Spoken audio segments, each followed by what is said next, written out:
नमस्कार दोस्तों, स्वागत है आपका मेरे YouTube channel the math vision with Saraswat. आज हम आपके सामने लीनियर अलजेब्रा की दो प्रॉब्लम लेकर के आए हैं जो गेट एग्ज़ाम्स की प्रिपरेशन के लिए इम्पोर्टेंट हैं। आप इस चैनल पर नए हैं या अभी तक इस चैनल को सब्सक्राइब नहीं किया है तो कृपया सब्सक्राइब कर लें और नोटिफिकेशन बेल को भी ऑन कर लें, जिससे मेरे आने वाले वीडियो के बारे में आपको सबसे पहले पता चल सके। तो चलिए दोस्तों, शुरू करते हैं आज की इस प्रॉब्लम के दोनों प्रॉब्लम्स का सॉल्यूशन। तो पहली प्रॉब्लम है the product of P Q का इन्वर्स पी इज। ये चार ऑप्शन है। पहला option P inverse, B Q inverse, C P inverse Q inverse P और D P Q P inverse. इनमें कौन सा ऑप्शन होगा इसके प्रोडक्ट की वैल्यू का। और गेट 2008 में ये क्वेश्चन आया है। तो चलिए इसको सॉल्व करते हैं। Solution P Q inverse P equal to, तो हमने एक इन्वर्स में एक प्रॉपर्टी पढ़ी थी कि A B inverse equal to होता है बी इन्वर्स ए इन्वर्स। ठीक है, तो उस प्रॉपर्टी से ये हो जाएगा हमारा P Q inverse P inverse और P। ठीक है, अब दिस इक्वल टू, अब एसोसिएटिव प्रॉपर्टी होती है A B C equal to A B C. ये तीन मैट्रिक्स हों ए बी सी तो उनके प्रोडक्ट एसोसिएटिव लॉ को होल्ड करता है। तो एसोसिएटिव प्रॉपर्टी से हम इसको लिख सकते हैं कि Q inverse P inverse P। अब इन्वर्स में आपने P inverse A inverse A equal to I identity matrix equal to A inverse. अगर हम किसी स्क्वायर मैट्रिक्स को उसके इन्वर्स से मल्टीप्लाई करें तो वो आइडेंटिटी मैट्रिक्स के इक्वल होता है। तो उसका हम यहाँ पर करेंगे तो Q इन्वर्स और P इन्वर्स P क्या हो गया, आइडेंटिटी मैट्रिक्स, और Q inverse I equal to, अगर हम किसी भी मैट्रिक्स को और उसकी आइडेंटिटी मैट्रिक्स से, उसी ऑर्डर की आइडेंटिटी मैट्रिक्स से मल्टीप्लाई करें तो वो इक्वल टू उस मैट्रिक्स के बराबर होता है। तो Q inverse identity matrix equal to Q inverse. तो इसका जो ऑप्शन बी है वो हमारा आंसर है। तो आंसर इसका क्या हुआ, बी। ठीक है, तो एक ये प्रॉब्लम सॉल्व की हमने। अब दूसरी प्रॉब्लम पे आते हैं।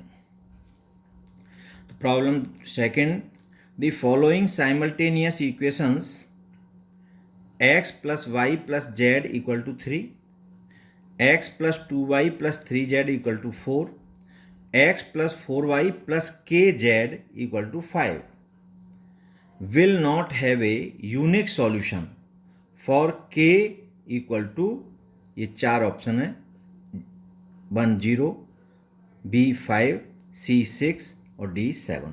इन चार में से k की किस वैल्यू के लिए ये linear equation of system unique solution नहीं होगा, ये हमें बताना है। तो चलो हम इसको सॉल्व करते हैं। किस तरह से इसका सॉल्यूशन होगा कि हमें गिवन है, given system of linear equations क्या है, x plus y plus z equal to 3, x plus 2y plus 3z equal to 4 और x plus 4y plus kz equal to 5। अब इस सिस्टम ऑफ लीनियर इक्वेशन को हम matrix form में लिखें तो ए एक्स इक्वल टू बी। तो ए यहाँ पर कोफिशिएंट मैट्रिक्स है, तो ए की value where A equal to आपका 1 1 1, एक्स के कोफिशिएंट्स वाई 1 2 4 और जेड के कोफिशिएंट 1 3 और के, और x इक्वल टू है यहाँ पर वेरिएबल्स एक्स वाई जेड, और b इक्वल टू है आपका 3 4 5।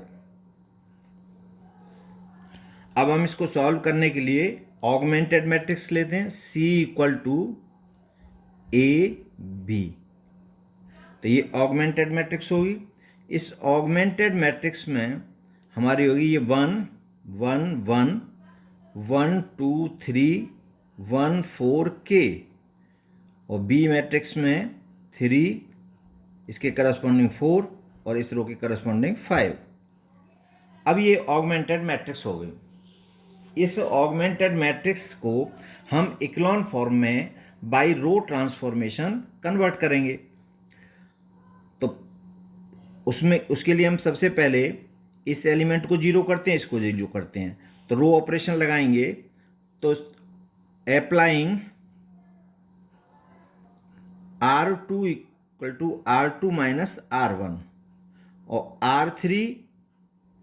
R3 change by R3 minus R1, तो हमारी जो C इक्विवेलेंट ये मैट्रिक्स होगी, तो ये 1 1 1 3 और ये 0 और 2 माइनस 1 1 3 माइनस 1 2 4 माइनस 3 1, और ये हो जाएगा 0 4 माइनस 1 3 के माइनस 1 इंटू 5 माइनस 3 2। अब ये मैट्रिक्स, अब हमें ये एलिमेंट जीरो करना होगा इसकी हेल्प से, तो हम अप्लाई करेंगे इसमें R3 change by R3 minus 3R2, ये लगाया तो C इक्विवेलेंट टू 1 1 1 3 0 1 2 1, और ये 0 0 और k माइनस 1 और 3R2 6 माइनस, तो ये हो जाएगा आपका R3 k माइनस 1 और माइनस 6 तो k माइनस 7, और ये हो गया 2 2 और माइनस 3 2 माइनस 3 माइनस 1। अब हमारी नो सॉल्यूशन की जो condition will not have a unique solution. अब यूनिक सॉल्यूशन हमारा कब होता है इस मैट्रिक्स में? अब k माइनस 7 की वैल्यू से इसकी रैंक डिसाइड होगी a की, तो हमारा rank a equal to rank c equal to 3 हो,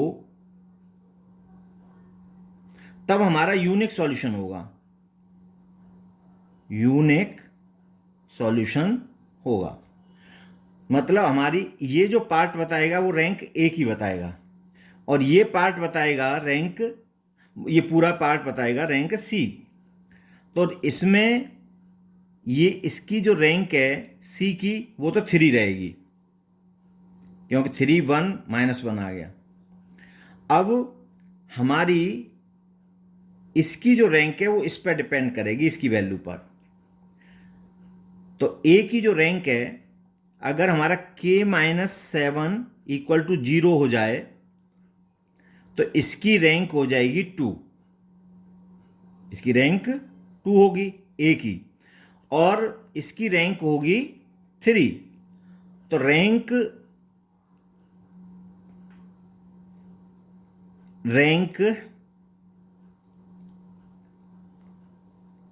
a k minus 7 equal to 0 पर इसकी रैंक 2 आ रही है, और तो हमारी k माइनस 7